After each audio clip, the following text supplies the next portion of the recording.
Hi guys.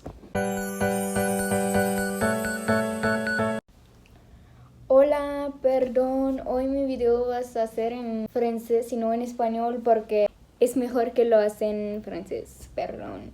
Pero voy a poner palabras en los videos para que ustedes entiendan a veces lo que estoy diciendo, de que no es como ¿qué ella está diciendo?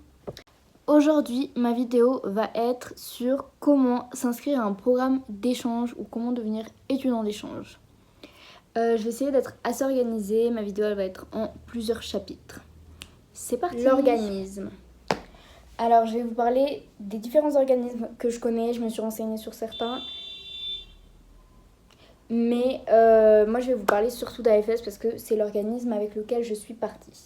Donc on a AFS, on a le Rotary, on a YFU, on a WEP et on a Nacelle et on a Gevlang. Donc on a AFS qui est une association qui propose plus de 40 pays, IFU qui propose une cinquantaine de pays, et après je ne me suis pas renseignée pour tous les organismes ou associations, mais je pense que dans 40 pays ou 50 pays, vous pouvez trouver votre choix déjà. Voilà les organismes que je vous propose, que je connais, qui sont bien. Ensuite, on va parler de la durée. Donc, il y a, je dirais, 4 durées différentes. 3 mois, qui est un trimestre scolaire. On a 6 mois, c'est un semestre. Et on a 10 ou 11 mois, qui est une année scolaire. En fait, je vous ai dit qu'il y avait 4 durées parce qu'avec AFS, il y a des programmes l'été qui durent 2 mois. Donc, si vous n'avez pas envie de partir pendant une année scolaire pour après devoir redoubler ou quoi que ce soit, parce que oui, ça c'est important, il faut le prendre en compte.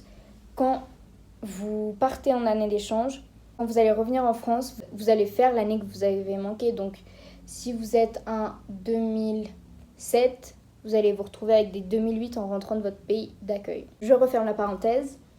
Ensuite, ce que je voulais dire, c'est que en général, ce n'est pas 3 mois pile, 3 ou 4 mois. Pour les 6 mois, c'est 5 ou 6 mois. Et pour une année scolaire, c'est 11 ou 10 mois.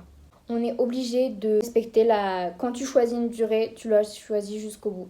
Tu peux pas, quand tu es dans ton pays, dire « j'aimerais rester plus longtemps ». En général, sauf si mesure extrême ou je ne sais quoi, on a une durée, vous la respectez. Moi, je pense que 12 mois, une année scolaire, c'est la meilleure option. Parce que au 5e mois, en fait, c'est là où vous allez être à l'aise dans votre pays.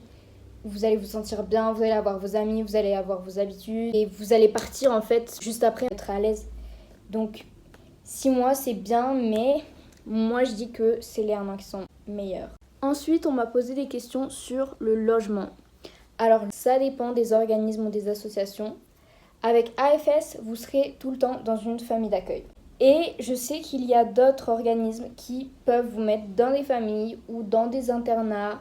Ça dépend. Mais moi, je pense que c'est mieux d'être dans une famille d'accueil parce que vous apprenez vraiment à vivre le quotidien. Vous faites une nouvelle famille en fait. Et par contre, il est très rare de pouvoir choisir sa famille. Pour AFS, ton dossier qui va être envoyé à l'AFS du pays dans lequel tu veux aller. Et le pays dans lequel tu veux aller va envoyer ton dossier à différentes familles qui se sont proposées pour accueillir des jeunes. Et la famille d'accueil va dire « Ah bah moi je veux bien le français, moi je veux bien l'espagnol ». Donc ce n'est vraiment pas toi qui choisis ta famille, c'est la famille qui te choisit. C'est pour ça qu'il faut bien faire sa lettre de présentation pour dire ce que tu aimes, ce que tu n'aimes pas, pour que la famille voit si tu as des points communs avec eux ou pas, ou si vraiment vous êtes totalement différents. Donc la lettre de présentation qui sera dans ton dossier est très importante. Next question, l'âge. J'ai eu pas mal de questions sur ça. Là, bientôt, on passe à l'université. Est-ce qu'on peut quand même faire un programme d'échange ou pas? Ou est-ce que c'est vraiment pour les plus petits? Pour les plus petits, on se comprend. Donc, avec AFS, l'âge, c'est de 14 ans à 18 ans. Vous pouvez pas, si vous êtes à l'université, vous ne pouvez pas faire de programme d'échange. Mais il existe des associations, par exemple, il me semble que Gevlang fait partir des personnes plus âgées. Il y a des associations qui font jusqu'à 25 ans. Et sinon, si vous voulez vraiment faire un truc avec l'université, c'est avec Erasmus. La question qui est revenue le plus souvent, le prix. Oui, on dit que les années d'échange sont très chères. C'est vrai, ça coûte cher. Mais bien sûr, ça dépend de la destination que tu choisis. Ça dépend de la durée, parce que forcément, si vous allez faire 1 an dans un pays, ça va coûter moins cher que de faire 3 mois. De plusieurs facteurs, ça dépend de l'organisme avec lequel tu pars parce que forcément il y en a des plus chers, il y en a des moins chers. Le pays déjà qui coûte le plus cher, c'est les États-Unis. Je pense que ça choque personne parce que c'est le pays où la plupart des personnes veulent aller, donc c'est normal que ce soit le plus cher. Le tarif d'une année d'échange, en général, est entre 6 000 € et 15 000 €. Oui, je sais, c'est cher.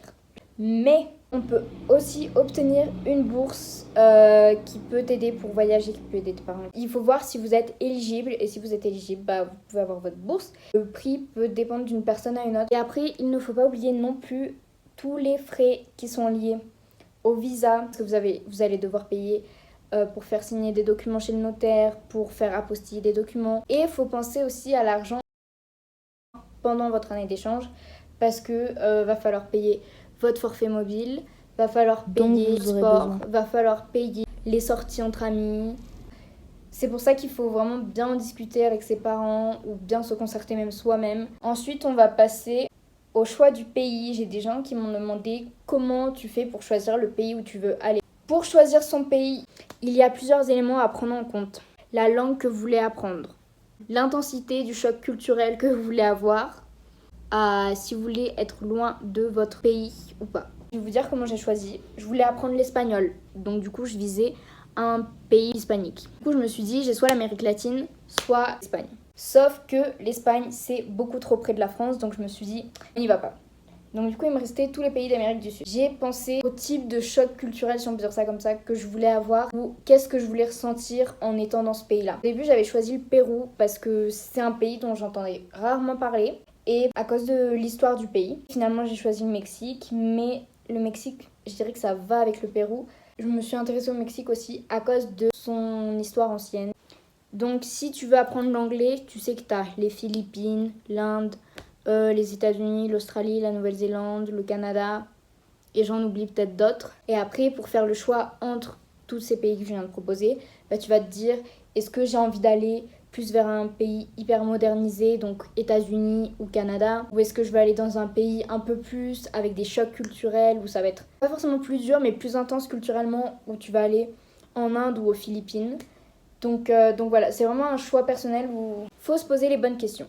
Prochain chapitre, comment convaincre ses parents. Moi, j'ai pas eu à les convaincre, mais je sais que pour certains d'entre vous, c'est très compliqué de convaincre ses parents pour leur dire papa, maman, je veux partir 1 an à l'étranger. Vous n'allez pas me voir pendant 1 an, c'est pas grave parce que je vais revenir bilingue ou trilingue, revenir plus indépendant, je vais revenir plus mature et apprendre à être plus indépendant financièrement aussi parce que pendant 1 an, vous aurez appris à gérer de l'argent. Et aussi, vous leur dites, ça fait un atout sur le CV, tout le monde va me vouloir vu que je sais parler 2 langues maintenant. Donc voilà les petits éléments que vous pouvez leur dire. Normalement, vous-même, vous devriez trouver les arguments pour justifier votre année d'échange, convaincre vos parents. Mais si jamais vous manquez d'idées, vous pouvez aller voir sur Google. Il y a plein de sites qui disent 10 raisons de partir en année d'échange. Il y a vraiment plein d'exemples. Donc je vous invite à aller voir. Je vais vous mettre des liens en dessous. Je vais vous mettre les liens des différents organismes ou différentes associations qui existent, dont je vous ai parlé. Je dis année d'échange, mais ça peut être 3 mois, 6 mois ou 1 an. Je pense que c'était les éléments dont je voulais vraiment vous faire part dans cette vidéo qui me semblaient importants à aborder. Et là, je vais juste faire une petite conclusion et des petits avertissements. Si vous allez vous lancer dans ce programme d'année d'échange et tout ça, il faut que vous attendiez à avoir beaucoup de paperasse à faire. Mais vraiment, quand je vous dis beaucoup, c'est vraiment beaucoup. Parce qu'il y aura le visa, il y aura votre dossier de l'association ou de l'organisme. Il y aura des vaccins à faire, enfin vraiment c'est beaucoup, mais c'est worth it, je sais plus comment, non, c'est pas valable, genre je sais pas comment on dit. J'espère que vous allez comprendre, mais c'est vraiment worth it de faire tous ces papiers pour partir 1 an, ou 6 mois, ou 3 mois. Moi, franchement, je vous encourage, si vous pouvez le faire, faites-le.